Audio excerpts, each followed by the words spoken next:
Majalah Bobo, edisi 18 Oktober 1986, bersama Carl.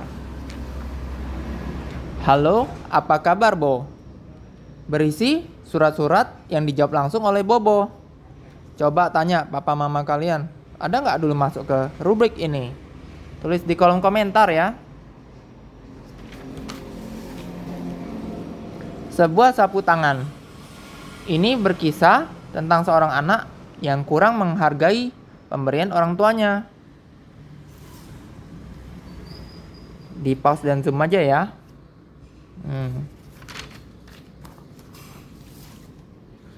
Bunyi. Ini pengetahuan. Bunyi merambat. Seperti dari bel ini. Dari garpu tala. Ada lumba-lumba yang bukan pakai penglihatan, tapi dari pantulan suaranya sendiri. Ini petir.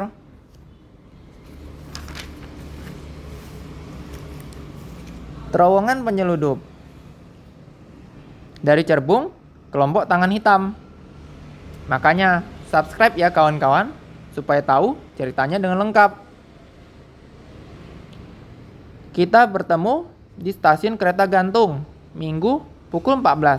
Bos, begitu bunyi surat yang dirobek-robek waktu itu. Mereka terus ngikutin, ya. Mereka mendengar 17.10, 17.10. 17.10 tuh tentang kereta yang mau berangkat. Tapi mereka bingung, hari apa kereta itu berangkat. Coba lihat gambarnya dengan baik-baik dan tebak hari apa.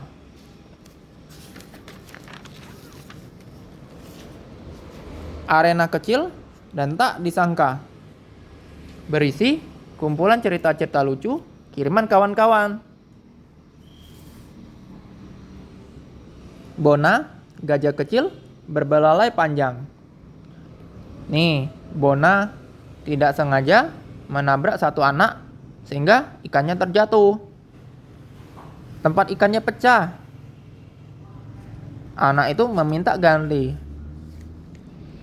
Bona membuat akuarium sementara dengan belalainya. Berhasil. Ensiklo Bobo. Di sini Bobo menjawab pertanyaan tentang sains.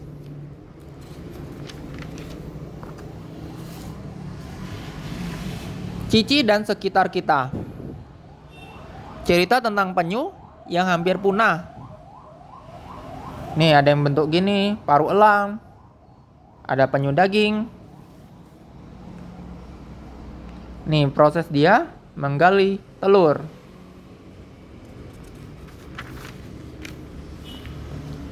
Ketika tak jadi nonton film. Ini ngajarkan kita untuk tidak terlalu ngotot akan sesuatu. Kita bisa gunakan waktu kita untuk hal yang lebih bermanfaat. Juwita dan si Sirik. Si Sirik selalu usil. Nih lihat, dia sihir makanan anak ini jadi busuk. Pengemis ini pun jadi marah. Juwita menyihir makanan untuk pengemis ini dan anak ini. Pengemis ini pun dikasih alat potong rumput supaya bisa cari nafkah. Disihir jadi jauh nih. Tapi balik lagi kepada si Sirik. Lagi-lagi sial katanya. Cerbung, Pak Janggut, monster danau kabut. Nah ini monsternya.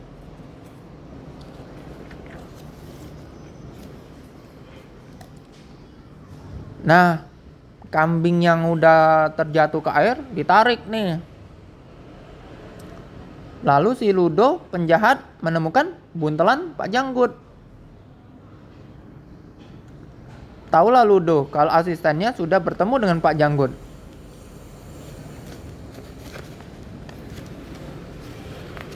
Nih Pak Janggut menyelidiki. Ya. Ketika pagi-pagi nih, Pak Janggut bertemu nih dengan monster palsu. Dia baru sadar.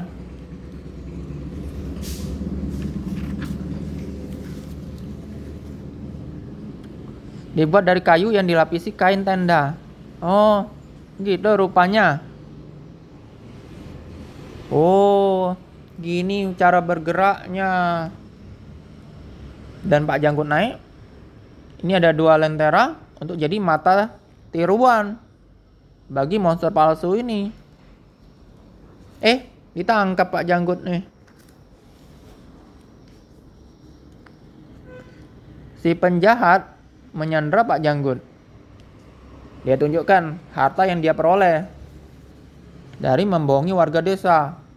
Bersambung.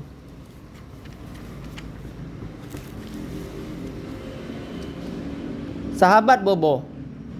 Di sini kawan-kawan bisa terkenal. Ayo, coba tanya papa mama kalian. Ada nggak dulu dimuat di sini?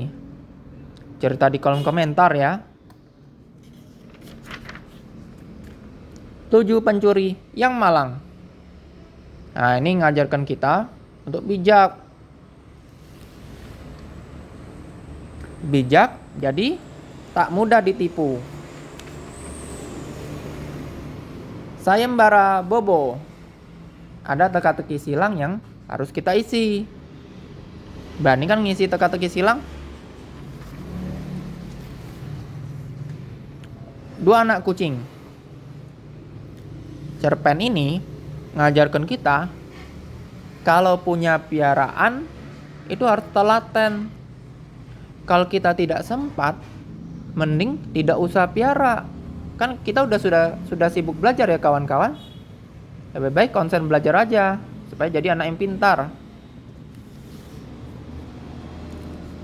Tuh, anak kucing mereka membuat kekacauan. Mereka pun jadi kerepotan.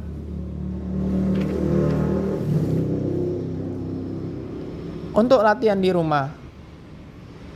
Tujuan rubrik ini supaya kita bisa belajar di rumah nih kawan-kawan. Supaya tetap pintar. Mau dong pintar? Ini sambungannya. Cerita dari negeri dongeng. Ini Nirmala. Ini Oki yang baju hijau. Mereka dapat kiriman hadiah. Hadiah itu adalah pianika. Oh, jika sudah mengerjakan tugas-tugas, baru boleh bermain. Nih, makanya Oki rajin mengerjakan tugas. Ketika dia balik ke kamar, Nirmala sudah bermain pianika duluan. Ketika dia main sebentar, waktu tidur siang telah tiba. Dia kecewa. Setelah dia bangun, kembali Nirmala sudah bermain pianika. Tapi untung Nirmala baik hati padanya dan dia pun bermain dengan senang. Ganjaran untuk orang termalas di dunia. Jangan malas ya, atau jadi seperti di cerpen ini. Akhir dari kisah orang ini sangat tidak baik sekali. Nih, Pak D malas tetap bekerja di sarang penyamun sampai akhir hayatnya. Loh, mau nggak gitu? Coret-coret berisi kumpulan gambar dan puisi kiriman kawan-kawan. Berani dong nulis puisi, menggambar. Cerita di kolom komentar ya. Pernah nggak ikut lomba-lomba begini? Cerita keluarga Bobo di taman bermain. Bobo dan adik-adiknya sedang bermain. Hujan turun. Tak lama, hujan pun berhenti. Tapi semuanya basah, tergenang oleh air. Emak tiba sambil membawa pakaian ganti. Oleh emak, mereka dipersilakan. Kan mereka kan memakai pakaian yang lama kan. Udah, main aja hujan-hujanan. Seru. Tapi caranya harus diketahui orang tua ya. Kalau enggak, kena marah juga sih. Hehehe. Ya, Seru dan lucu kan cerita-ceritanya kawan-kawan? Makanya subscribe, like, komen, dan share ya. Supaya kami para mainan semangat bercerita. Subscribe ya.